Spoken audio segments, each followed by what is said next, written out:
You didn't fall today. Your fall began long before you ever saw the ground.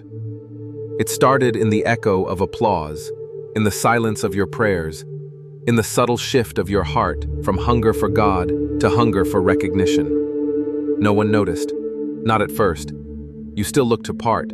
You still spoke with confidence. You still had momentum, maybe even success. But deep down, your fire had gone cold. You were moving, but you weren't burning. That's the first sign of a man in danger. Not the sin, but the silence.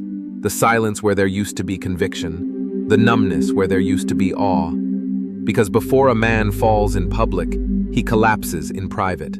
The illusion is this: we think desire is what kills us. But desire was never the enemy. It's when desire is cut off from the altar that it mutates into addiction, into compulsion, into quiet destruction. That's how you got here. Not by rebellion, but by distraction. Not by evil, but by neglect. You used to rise early to seek him. Now you rise early to scroll, to check, to chase. You used to fast. Now you consume. You used to hear his voice. Now it's muffled by dopamine, by lust, by fear. You told yourself you were still okay, still anointed, still called, and maybe you were. But calling without alignment is a setup for collapse. You see, the enemy doesn't mind that you're gifted. He just wants to make sure you're not grounded, because a gifted man without roots is easy to topple. And when he falls, the whole world hears it. Look at your life. You've tasted attention. You've touched success. You've felt the rush of desire met. And now you're empty. Because what filled you wasn't filling. It was a leak in your soul. You thought control meant strength, but it only masked your dependence. You thought silence meant peace, but it was avoidance. You thought pleasure meant freedom, but it was a leash, soft, quiet, and strong. This is the illusion of desire.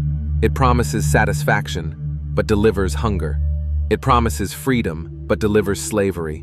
It promises intimacy, but delivers isolation. And the longer you feed it, the deeper it digs. Until one day you look around and realize you're surrounded by ruins. Of promises broken, of disciplines forgotten, of prayers once powerful, now distant memories. But don't look away. This is where your real story begins.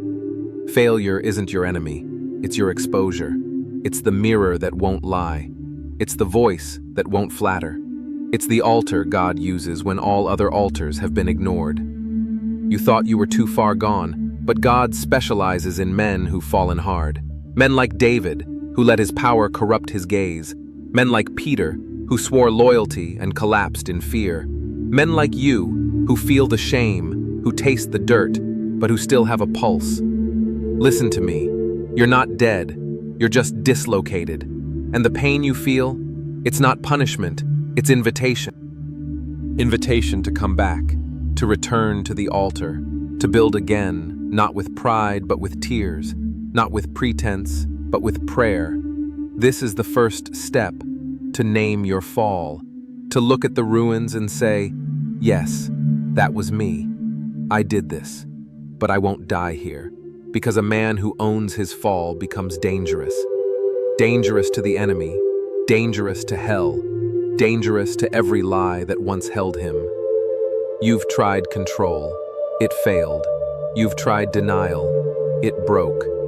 Now try surrender. Drop the image.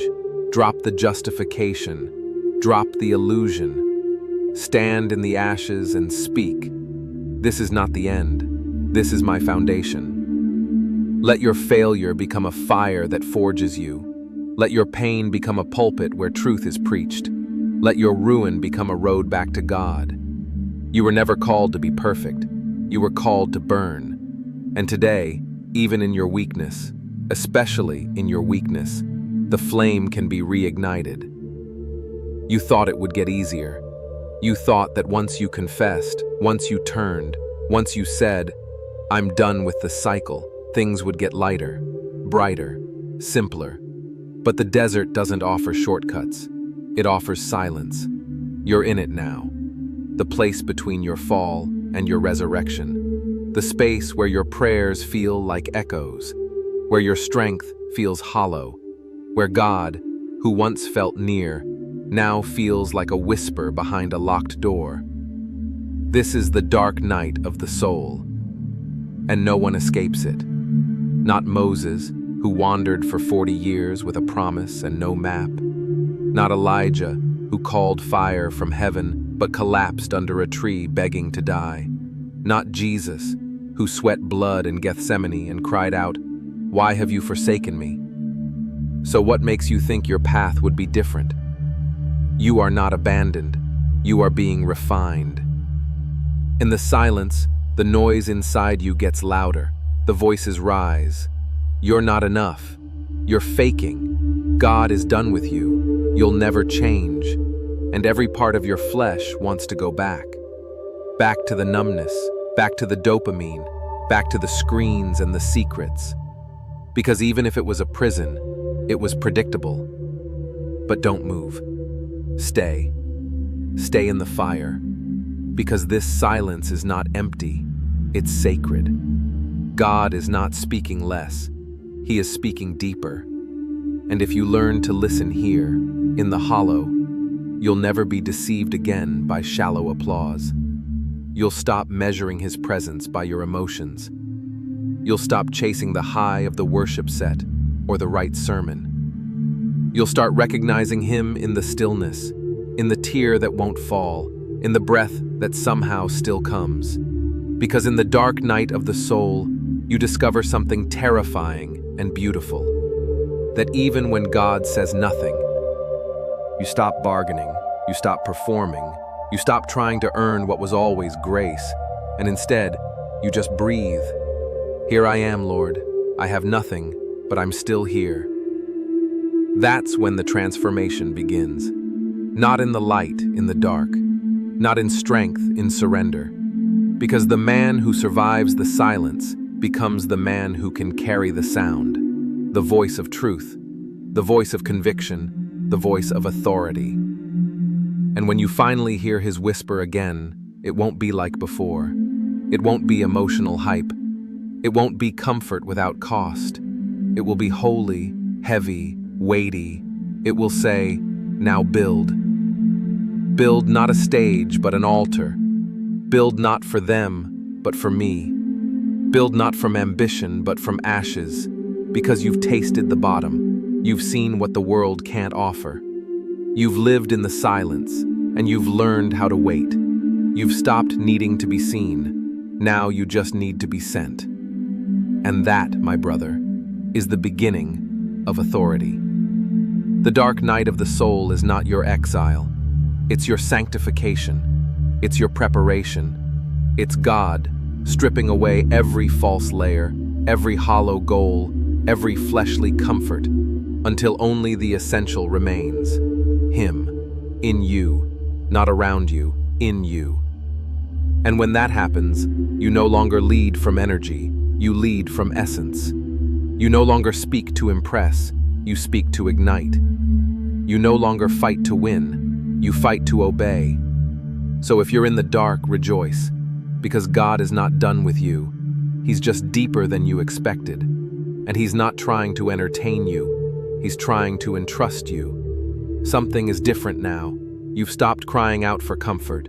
You've stopped praying only to feel better. You're not begging God to remove the silence, because you've realized it was never silence, it was sharpening. You thought the fire would consume you, but it refined you. And now something ancient stirs, not emotion, authority. You begin to rise, not in hype, but in stillness. Not in noise, but in clarity. Not to be seen, but to see. You are awakening, not as a leader, not as a performer, as a watchman.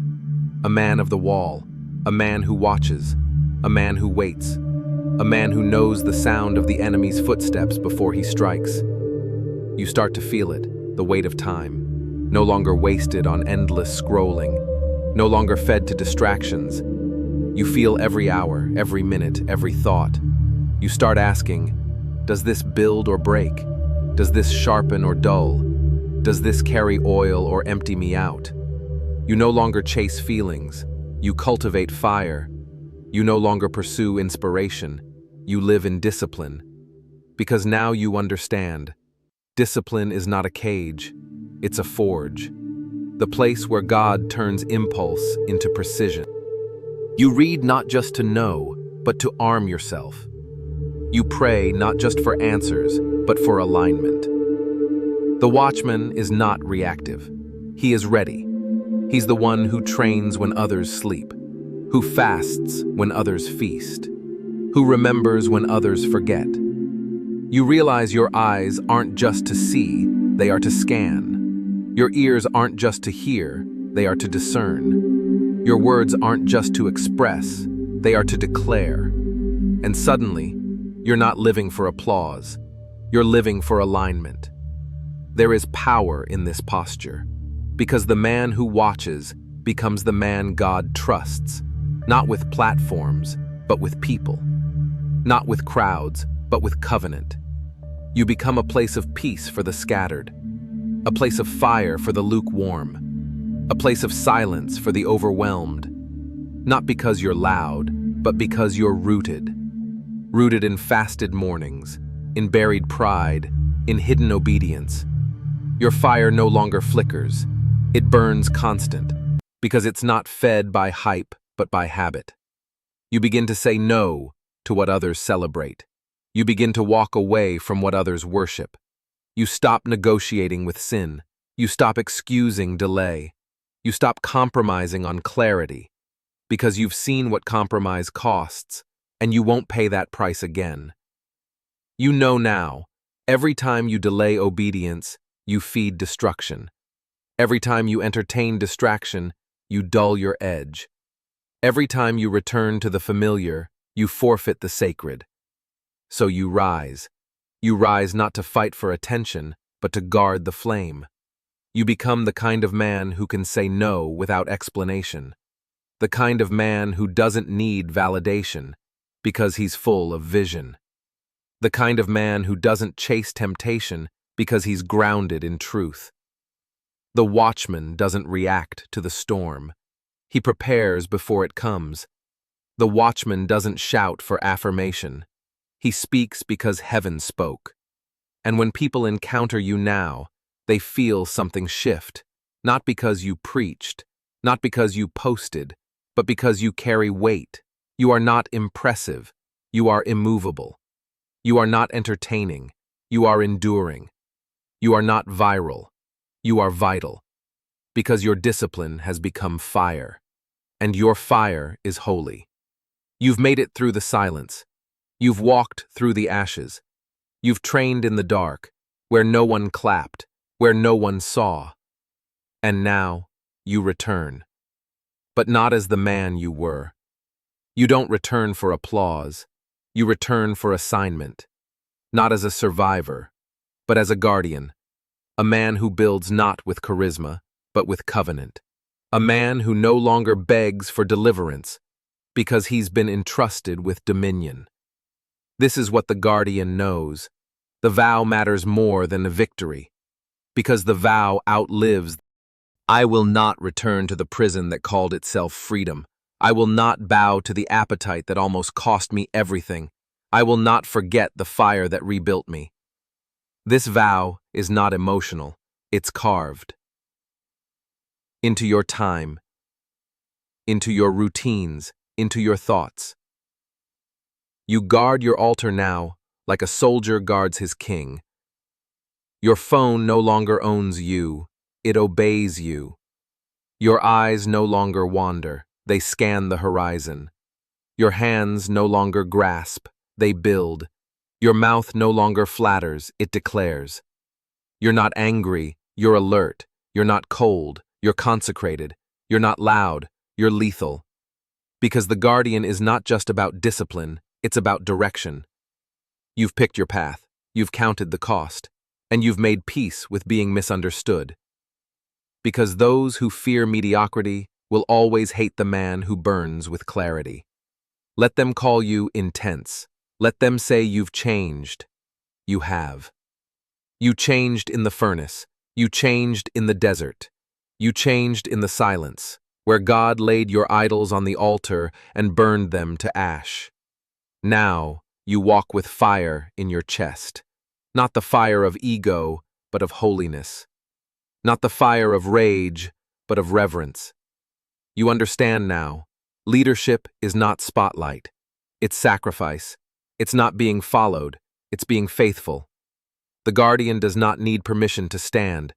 He stands because God said, "Guard this. Guard your heart. Guard your house. Guard your mind." And you do. Every day, without a crowd, without a post, without a stage.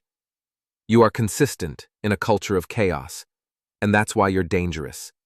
Because a man who keeps his vow when no one is watching can't be shaken when everyone's watching. You've become the man who others lean on. Not because you're the strongest, but because you're the steadiest. Not because you've never fallen, but because you know how to rise.